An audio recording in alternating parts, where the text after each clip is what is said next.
Hello and welcome back to the Coaches Show here on SportsNetUSA.net. My name is Ryan Osborne. I am joined by Janae Price. Fullerton had a bye week last week, so we get right to the players and Peter Kazibwe on how Fullerton can stop San Diego Mesa. I'm Janae Price with SportsNetUSA.net. I'm here with Fullerton College quarterback Quinn Commans. Quinn, I know you come from a solid football program at Whittier Christian. What's it like coming from the high school level to the college level? It's great. It's a lot faster. Receivers are better. You're playing with the best high schoolers from every team, so it's basically like high school all-stars, and just the tempo is a lot faster. I bet. So at high school level, the offensive coaching that you are receiving, what's the difference that you see now coaching or learning from Coach Campbell with his offensive strategies? We ran the similar offense in high school, so we threw a lot. In high school, we threw about 50 times a game. It's just the big difference is that I have to start over. Like in high school, like I was the guy, like everyone respected me, and now I'm on the bottom. I have to work my way. Like I have to earn people's respect, pretty much. Started from the bottom, but now you're here. Don't worry about it. All right, so what are you expecting to get out of football here at Fullerton College? I'm just hoping it gets me exposure. That's why I came here, the best junior college in the nation, and I know they get people out, and the colleges are going to want to come here to get the best junior college players. Definitely. So I have to ask you a quick question. Are there any teams that you're looking forward to competing against this season? I'm really excited for El Camino and then Mount Sac because those were the two main recruiting me, and I have a couple buddies on each of those teams, so it'll be fun to play against them. So coming from a mostly passing system in high school, what's it like now that you're at the college level with mainly a running position? It's a little different. I'm taking a lot more hits, so I'm a lot more sore the next day after, but it's fun running. Like the holes are there for us because they're so afraid of our receivers that they have to respect us. So that's what opens up the run lanes. Don't feel bad about that. I think every time I've done an interview, someone gets smacked in the back of the head. Yeah, I'm sure. Well, I thank you for your time. All right, thank you. We're being joined by Peter Kazibwe, linebacker for Fullerton College. Peter, you look at that first week, coming out of training camp, you play Golden West, defense doesn't look the greatest. All of a sudden, over the next couple of weeks, everything changes. What happened to you guys to flip the switch? I think to flip the switch, we were just kind of content, like where we were, maybe coming off the 2 championships. We were just okay where we were at as a defense. We had lost a lot of sophomores too, so we weren't maybe sure for some leadership, who was going to step up and be that leader. But as you can see over the couple of weeks that passed by, we had some leaders step up, and the defense really flipped the switch. Well, when you talk about those leaders, I mean, looking at this Fullerton College team, a national championship last year, national championship in 2016, was there any type of pressure on your linebacking core to kind of continue what they've done over the last 2? Yeah, I would say for sure there was definitely pressure on the linebacking core to step up because Fullerton is definitely known as a hard-hitting defense and a defense that's going to put quarterbacks out and punish the opposing team. So I feel like this year as a linebacking core, it was definitely like a personal goal, and a goal as all of us as a unit to really step up and make sure that we filled that void. Going from the high school level all of a sudden you're in college, playing some big-time meaningful games. What was that like for you? Yeah, me coming from the East Coast too, I wasn't too familiar with all like the big rivalries like RCC versus Fullerton and the Venturas and versus Fullerton. So me coming from the East Coast to the West Coast, I really love being involved in Cali football and seeing how exciting and see how passionate it is for even just the junior college level. So I like the transition. I love it a lot.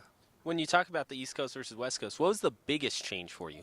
I would say the speed. I'm not gonna lie. I didn't know that the West Coast actually had the speed that they always bragged about, like West Coast air raid offense and West Coast style offense. They pass the football way more than they do than the East Coast for sure. And as a linebacker, how does that kind of change your defensive mindset as you go to the snap? I think that personally helped me, to be honest, because I actually played safety in high school. So when I got to Fullerton College, they had moved me in the box for my size. So I think it kind of plays an advantage to my size of being able to run against these more air raid teams and then toughen up for the run too as well. And when you talk about that, how do you think safety and linebacker, what are their similarities? I think some similarities in safety and linebacker. It's really just a mentality. When you're coming up to field for a run, you just have to know that that man in front of you is not going to win that battle. And as well, just movement. You have to be agile at linebacker. Another thing about linebacker, you have to also be a lot smarter than safety. That's another transition I had to make. You have to know where the D linemen are going. You have to get them right, get the strength out. So that was the only transition. Maybe just more of a mental aspect, applying myself more to the game of football. But I love it. I like it more. You feel me? It gives me better of a feel for the game, respect it more of my craft. And when you talk about that, I mean, as a safety, did you find that you were more reacting to passes, and then a linebacker, you have to anticipate things? Yeah, I noticed that I wasn't as what would I say quick to engage in contact as opposed to being at safety, because I would be sitting deeper back, so I'd be waiting for the pass, opposed to more of a mindset. Now I'm at linebacker, I'm thinking run, stop the run, pass second. And when you talk about trying to stop the pass, what do you think is the most, we'll say, critical move that a linebacker has to do when getting set to rush the pass? To stop the pass, or to stop the pass, for me, I would say hands on the receiver, because receivers hate being touched regardless. So if you get hands on the receiver, that will for sure mess up the timing with the quarterback and the receiver, have a bad ball, have our safeties get some interceptions and corners as well. And I mean, you mentioned that. Do linebackers kind of get that sense, okay, we have to make sure that if a guy's coming across the field in our area, we knock him off his route so that way it disrupts everything?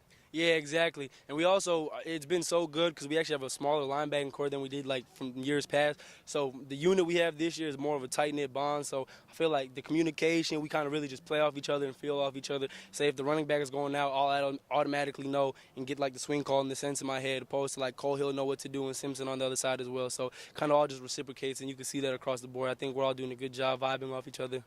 When you have a guy like Cole McCarty who is helping you out, kind of own your craft here at Fullerton, what does it do for you?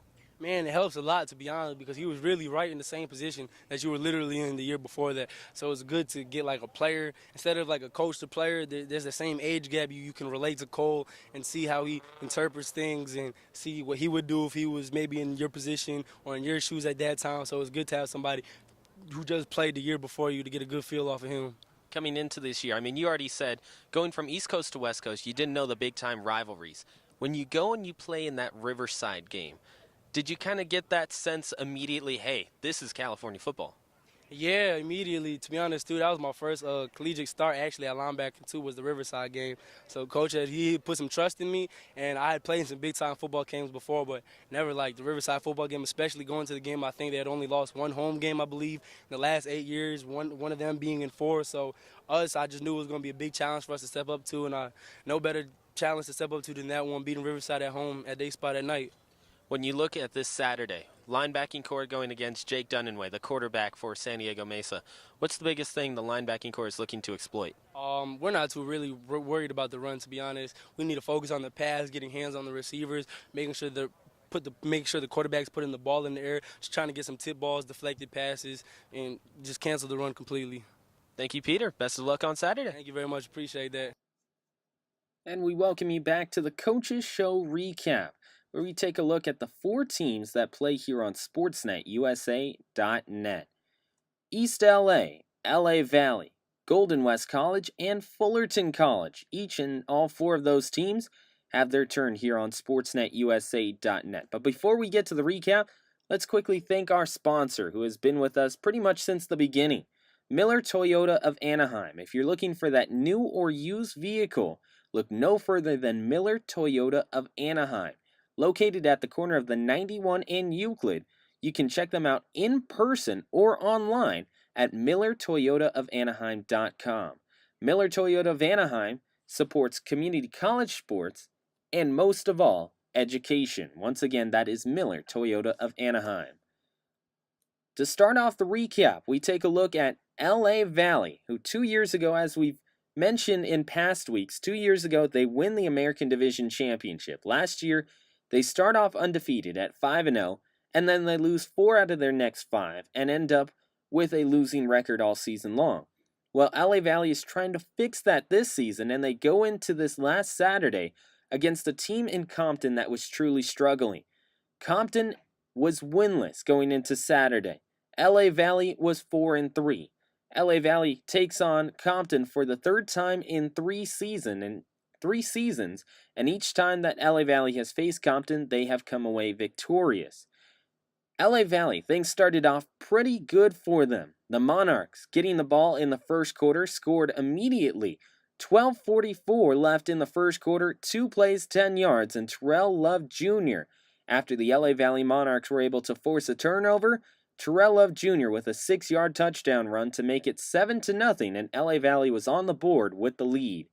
Then Terrell Love Jr. just about 3 minutes later had a 65-yard touchdown run to make it 14-0, so LA Valley was up 2 scores. That's when Compton, just 15 seconds later on the ensuing kickoff, would have Kevon Matoyer-Bush return it 91 yards and to the house to make it 14-6, and that's really where Compton kind of said, okay, we're in this ball game, and LA Valley, well, when they went back on offense, they went right back to the rush. 8 plays, 55 yards, in 2:52 of game time, and it was capped off by a Dawson Schick 1-yard touchdown run to make it 21-6. LA Valley would just continue to assert their dominance the rest of the way, and especially in the first quarter. Terrell Love Jr. with his 3rd touchdown run of the first quarter. It was 18 yards out, just 9 seconds after getting the ball back. 28-6 was the score at the end of 1. They go into the second. LA Valley continues to pour it on. Kareem Miles with a 6-yard touchdown reception from Patrick Gonzalez to make it 35-6. Darian Albrecht got his time in the sunshine with a 1-yard touchdown run, 42-6. And LA Valley in the second half, with 35 seconds left in the third quarter, they would have a touchdown run by Dawson Schick once again, 14 yards out this time to make it 49-6. And Ahmad Kent, who really hadn't touched the ball too much all season, got into it himself with a 56-6 final score as Ahmad Kent had a 32-yard touchdown run. So again, 56-6. LA Valley takes the victory over Compton. 28 points for LA Valley in the first quarter, 21 of which came via the legs of Terrell Love Jr. 28-6. That was the score after the first, and Compton got their only touchdown of the afternoon on that 91 kickoff return by Matoyer-Bush. 28 in the first, 14 in the second, 7 in the third, and 7 in the fourth to make it a final of 56-6 for LA Valley. You look at LA Valley, they were pretty good on third down at 67%, but if you really look at that stat, they were just 2 of 3. And the reason being, well, they didn't have that many opportunities on third down while on offense because they were breaking off big play after big play. And for LA Valley, just 2 of 3 on third down. Total offense, 405 yards, averaging 11.3 yards per play. Net yards passing, 80, which isn't great for this LA Valley offense that had averaged at least 200 yards in each of the last 3 weeks. But net yards rushing, 325. They were terrific on the ground on Saturday afternoon. You switch over to Compton, well, unfortunately for Compton, things just haven't been going their way all season long. Negative 53 yards of total offense, averaging negative 1.2 yards per play. That's right, they were going backwards on each and every play on average. 27 yards net in the passing game, and in the rush, well, it wasn't much better. Negative 80 for this offense of Compton as they were averaging negative 4.2 yards per rushing attempt. Compton's quarterback, Mustafa Muhammad, 7 of 25 on the afternoon for 27 yards with a long of 21 and 1 interception.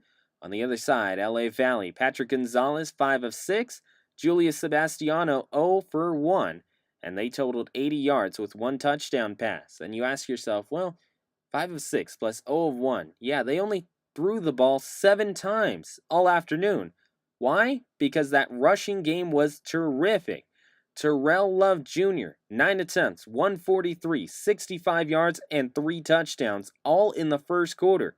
Dawson Schick had 9 attempts for 75 and 2 touchdowns. Darian Albrecht and Ahmad Kent both had a touchdown each, and they had 66 and 51 yards respectively.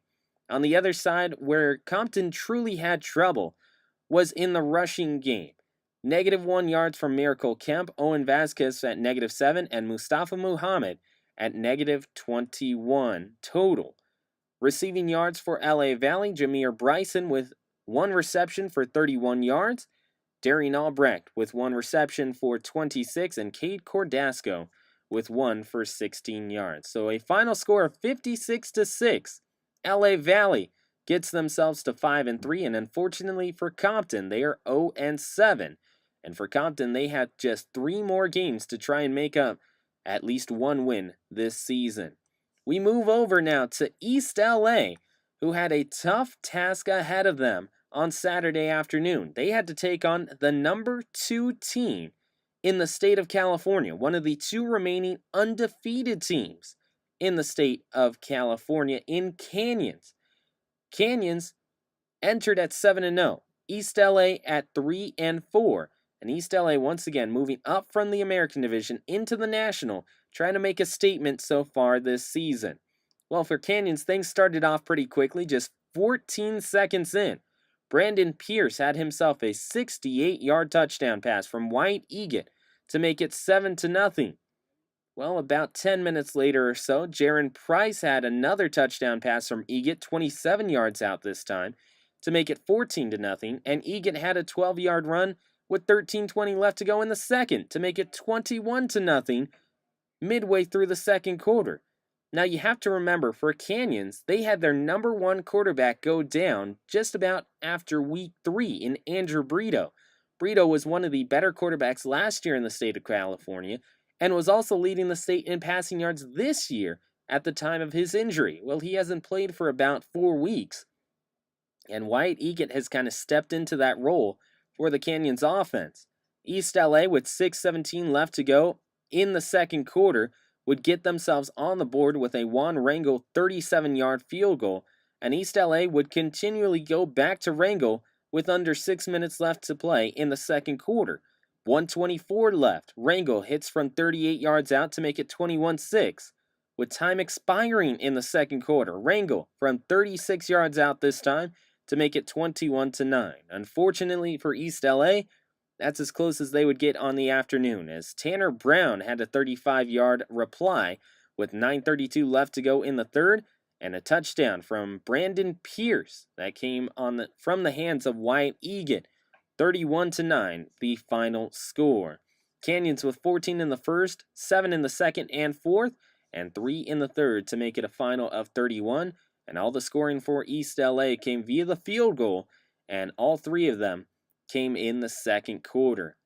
First downs for these 2 offenses, well, that was heavily tipped in the scales in favor of Canyons. They had 20 compared to East LA's just 12. Both teams weren't great on third down efficiency, 29% for Canyons, 23% for East LA. But Canyons thoroughly outgained this East LA offense, 414 of total offense compared to 204. Net yards passing, 317 in the air for Canyons, only 97 on the ground. For East LA, it was kind of the opposite. For passing-wise, it was 124, and rushing, it was 80. So they had nearly, actually we'll say over 50% of their total offense coming from the run, as opposed to Canyons, who had about a third. Now you look at Wyatt Egan, 22 of 36 for 314 and a long of 68 yards. 3 touchdowns, 1 interception. Philip Tran for East LA, 12 of 25 for 78 yards and a long of 13. Miguel Aguero, who had himself 5 of 10 over the afternoon for 37 yards and a long of 14 with 1 interception. For East LA, Armando Velasco led the way rushing-wise, 7 attempts, 42 yards, and Jalen Jolly with 2 attempts and 15. On the other side for Canyons, no one too big in that rushing game. Cartillas McFadden with 5 attempts for 30 yards and an average of 6 per carry and a long of 21. It was the receiving area for Canyons where they were truly explosive. Brandon Pierce had 3 receptions for 142, and Jaron Pierce had 6 receptions for 60. For Brandon Pierce, it was 2 touchdowns. For Jaron, it was 1. Remember, this is the same college that was able to send off Marquise Brown, who finished 3rd in the Heisman voting just a year ago.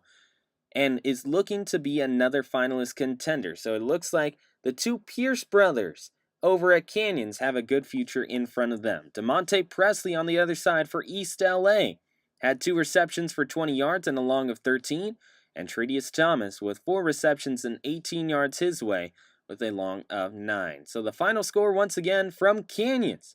Canyons takes home the victory by a final of 31-9 over East LA. Canyons moves up to 8-0 and 3-0 in conference, while East LA drops to 3-5 overall and 1-2 in conference.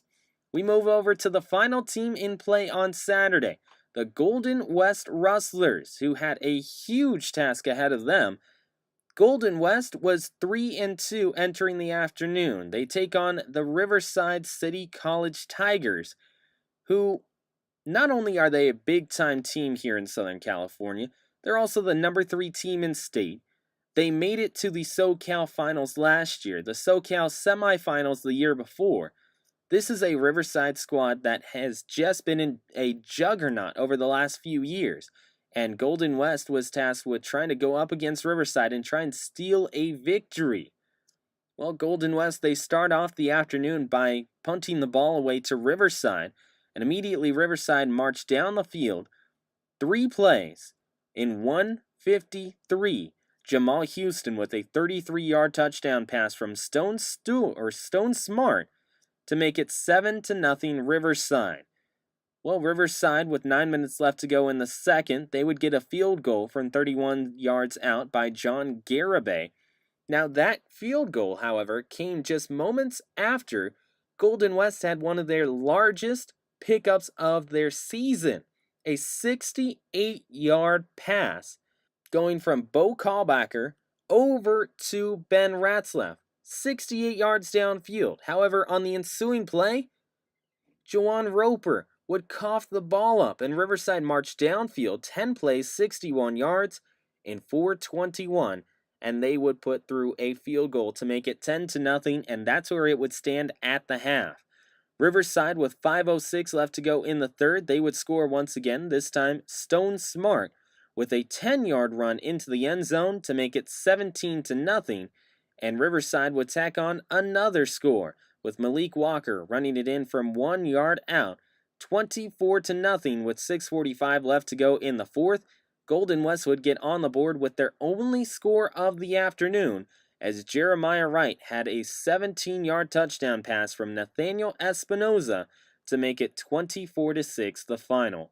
Riverside with 7 points in the first, third, and fourth, and just 3 in the second, and just 6 for Golden West all afternoon. That came with under 3 minutes to go in the fourth quarter. Riverside accrued 30 first downs, more than doubling Golden West, and they were 53% on third down. They had 460 yards of total offense, and Golden West with 208. Now you look at Riverside, they were good in both the air and the pass, they were good in both the pass and the rush. 208 in the passing game, 252 in the rushing game. Golden West, it was something very different. 208 of total offense, 214 in the air, which is not bad, but you look at the net yards rushing, it was not good for Golden West, as they finished with -6 yards rushing. That's right, -6 from a National Division team. They averaged -0.3 yards per rushing attempt. Bo Kalbacher finished his afternoon 13 of 24 for 134 and a long of 68 with 1 interception. On the other side, Stone Smart 18 of 24 for 208 and a long of 33 with 1 touchdown as well. Malik Walker had 20 attempts on the rush for 132 and a long of 21, with Quincy Wimbish also adding in 13 attempts, 50 yards, and a long of 16. You look at that Golden West rushing attempt all afternoon. It was Golden West kind of lulling themselves to sleep on offense. They would go into the air, go into the air, go into the air, and then try and run it, and just this Riverside defensive line and linebacking core was swallowing up the Golden West rushing attack. Dante Swain, 0 yards rushing. Chance Lewis with 0. Joanne Roper, 6 attempts, -1 yard. Nathaniel Espinoza, 5 attempts for -1 yard. Bo Kalbacher, Sashi Penn, both at -2. That would be the biggest difference on the afternoon between Riverside and Golden West. Receiving-wise, Ben Ratzlaff led all receivers with 5 receptions for 98 yards and a long of 68. Quincy Wimbish on the other side for Riverside had 4 receptions for 51 yards, and Tyrone Marshall had 3 for 39. So again, our final score between Riverside and Golden West, well, it was Riverside taking the victory 24-6, and Riverside is going to stay in that number 3 spot this season. Now we're coming towards the end here as all these national division teams are trying to vie for playoff positioning in addition to the American division. You had a huge game this last Saturday between 2 of the top 5 teams in the American division. One in San Bernardino Valley, who was looking at Mount San Jacinto and looking up to them. Mount San Jacinto was ranked number 8 in state and number 1 in the American division. Well, San Bernardino Valley went to Mount San Jacinto and simply beat them. They beat them by nearly 25 points. And San Bernardino Valley looks to move up in the SportsNetUSA.net rankings this upcoming Saturday. Another big-time matchup that happened on Saturday afternoon, San Mateo taking on Laney. And wouldn't you know it, Laney loses another big one to a big-time team. San Mateo, who started off the season kind of stumbling, they were 2-2 to start off the year. They had a loss to American River. Now all of a sudden, they have beat some big-time teams to get themselves back into the top 10. They were sitting at number 8 in the SportsNetUSA.net rankings on Saturday afternoon. Well, they stand to make a big-time leap in the upcoming rankings this Saturday, as they are now 5-2 with that win over Laney. So that has been the recap here on the Coaches Show on SportsNetUSA.net. Don't forget that each and every Saturday, you can tune in to SportsNetUSA.net, where the rankings here on SportsNetUSA.net will be revealed each and every week. Before we get any further, let's get back out to Hal Scherbeck Field as we recap the San Diego Mesa game between San Diego Mesa and Fullerton College. So once again, those are the rankings here on SportsNetUSA.net. If you just can't get enough of those rankings and you want to hear a little bit more about them, check out SportsNetUSA.net every single Saturday as they are released each and every weekend. Once again, I am Ryan Osborne, joined by Janae Price. And Janae, you look at this Saturday coming up for the Fullerton College Hornets. Well, actually, let's take it back a little bit. We go back to last Saturday where Fullerton had a chance to just take a deep breath and unwind. They can relax as they go into that bye week. But all of a sudden, that's gone. Now they have a game to look forward to against a surprising San Diego Mesa team. Yes, they definitely are surprising us. Last season, they were in the American division. They fought and have now come up to a national level. So I can't wait to see what they're going to do this Saturday in our game. Coming out the gate, they won 4 straight games. So I just can't wait to see what the matchup will be like this Saturday. And you talk about this Saturday. If you want to watch Fullerton College Hornet football, you can do that right here on SportsNetUSA.net. A 1 p.m. start between the San Diego Mesa Olympians and the Fullerton College Hornets. You'll be listening and watching Corey Nalen and Mark Pavlovich give you the play-by-play and color commentary as voices of Fullerton College football. Once again, Fullerton College and San Diego Mesa at 1 p.m. on SportsNetUSA.net. For Janae Price, I am Ryan Osborne. You've been watching The Coaches Show here on SportsNetUSA.net.